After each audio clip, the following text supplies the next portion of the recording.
Good day to you, Sir Diego. I hope you had a wonderful weekend and a wonderful beginning of the week. So it's currently Wednesday, and here it's 7:53 p.m. So just finished the class, and now I'm ready to do the recordings of the day or of the last week, which is more common. So anyway, Collins. We have 4 books here. We know the vocabulary for it. You have the audio files, and we talked about the gadgets. It's page, let's see if it's gonna be the same, 22. Nope. 22, gadgets. So that's something I like to do. Okay, adventure, we went through that. To overcome, reschedule, seek. No, we didn't redo this. Okay, so I think we finished that. No, we went through different exercises. But anyway, so adventure, if you have time, you can just finish the course. But verbs associated with travel and adventure, accompany, encounter, overcome, venture. We saw that. We did that. Now I remember. Okay. So to reschedule something, be careful of the pronunciation. Okay. And the next one is about the gadgets. We didn't really have time to go through this stuff, but what is a gadget or gadgets? What are gadgets? Angle, angles, the volume or volumes, the width. That is not an easy one to pronounce. Width, diameter, circumference, the height, adjust, length, radius, and convey. So we are dealing with a lot of specific vocabulary here. To launch, to reinforce, secure, and suspend. That's what we're going to do tomorrow evening. So let me just go back to Skype. It's going to be easier for me. So when you have this expression to bribe someone, that means you're gonna try to to give a gift to this person in order to get what you want. Bribes are very common in business and in politics, or even in the medical field. Some pharmaceutical companies, they come to see doctors, they give them free stuff. It can be anything. It can be a trip. It can be, free samples, whatever they like. And and in exchange, they have to sell more of this brand, more of this drug, in order for the company to make more money. Okay, so to bribe someone is to give something to this person in order to get something in exchange. So you accept bribes, or this person doesn't accept bribes. It's fishy. It's fishy is like it's not really clear. Okay, it's very fishy. Something bad is going on. There's something fishy about the guy. When you talk about people in business, especially, they're big investors and they like to step on other people's, and those are the big fish and big sharks. Okay, they like to invest big, to get big money and all this stuff. An aim is a goal, the target. Okay, strength, and the opposite would be the weakness.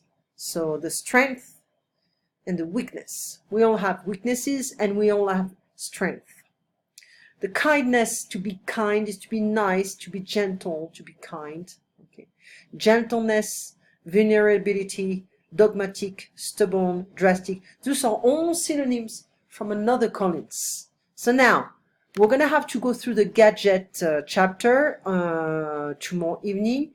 Let's check the speaking part, because we went through everything actually. People and relationships. So what's going on here? There we go. Characters and personality. So we have ambitious, blunt, clever, creative, good fun, hardworking, impatient, judgmental. So you have a judgment on somebody very quickly. Nosy is when you check what's going on in your neighbor's apartment, or you listen to what they say. Open-minded, you are flexible in a sense. You accept people. You're not racist. You're not anti things. Outgoing is very extrovert. You talk to people. Very social. You like to party. Oversensitive is, you cry for nothing. Reliable is when you're honest. People can count on you. Self-assured, confident. Sociable, you like to talk to people. Stingy is when you are greedy, Greedy. That means you don't like to spend money. Blunt is very direct. It's honest, but it's like time 10. Good fun, hardworking. We have another one is workaholic, impatient. Okay, so what can we say here? I don't know if we can really. It's impatient, nosy, creative. I don't know. Hardworking, clever. Open-minded. Open-minded. And this is a bit maybe oversensitive. I don't know. So anyway, a lot of verbs, a lot of adjectives to describe people. Okay. This is something we're going to have to work on in order to understand. We're not using the vocabulary, but we're using the descriptions, and we match with other descriptions. Okay.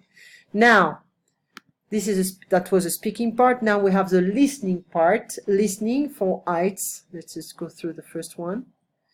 And here, on the move, predicting answers, understanding synonyms and paraphrasing, completing forms, matching, answering multiple choice questions.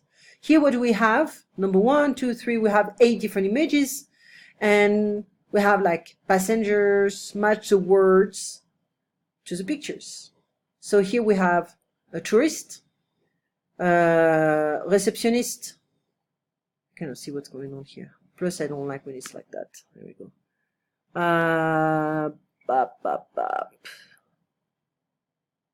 Maybe a tour guide. Yeah, maybe.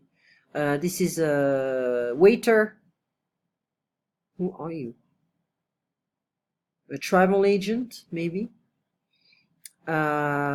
Customers, passenger, and the staff. Right? Makes sense. Learning words related to a topic is a good way to increase your vocabulary for the IELTS listening exam. So complete the passage about hotels below with the words A to H.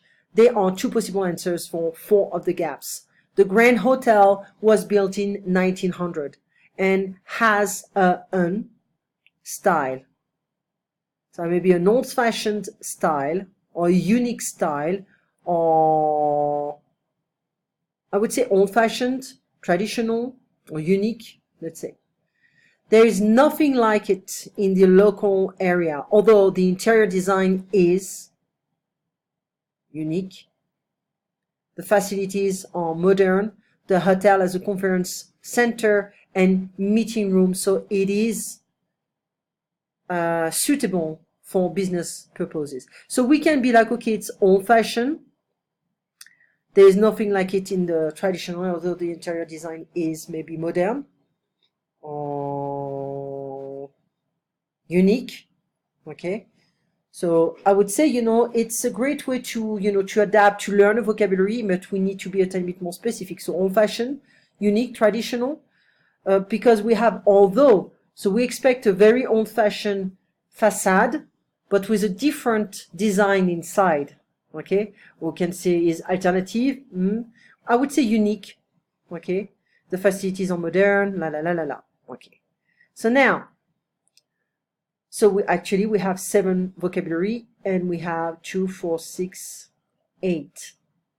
No, 8 words.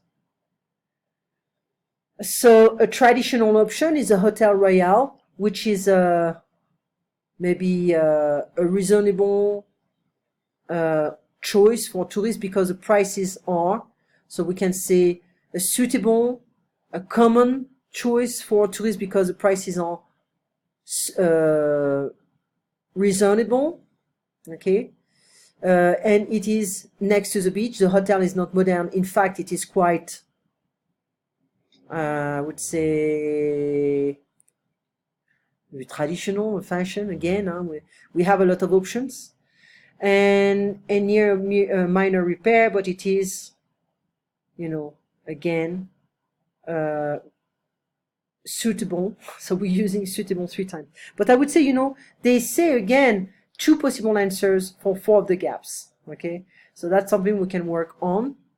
Suitable, adequate, traditional, can be conventional, alternative, other, unique, individual, you know, etc., etc. So old-fashioned, dated, reasonable, appropriate, or it can be adequate, sufficient, fair, and common, frequent, etc. Okay. So anyway, now the last one is a reading for heights. So the reading, here we go. And here what we have, family matters. So vocabulary again. So vocabulary is for everything. The reading, the listening, the speaking, and the vocabulary. Okay. So here we have a family of 4. 1 girl, 1 son.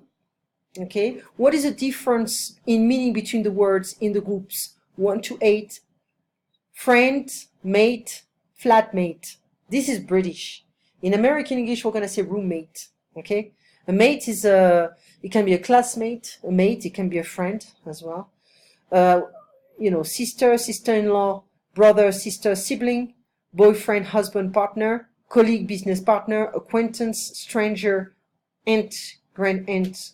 Sometimes you're going to hear aunt, like in British English, half sister and step sister.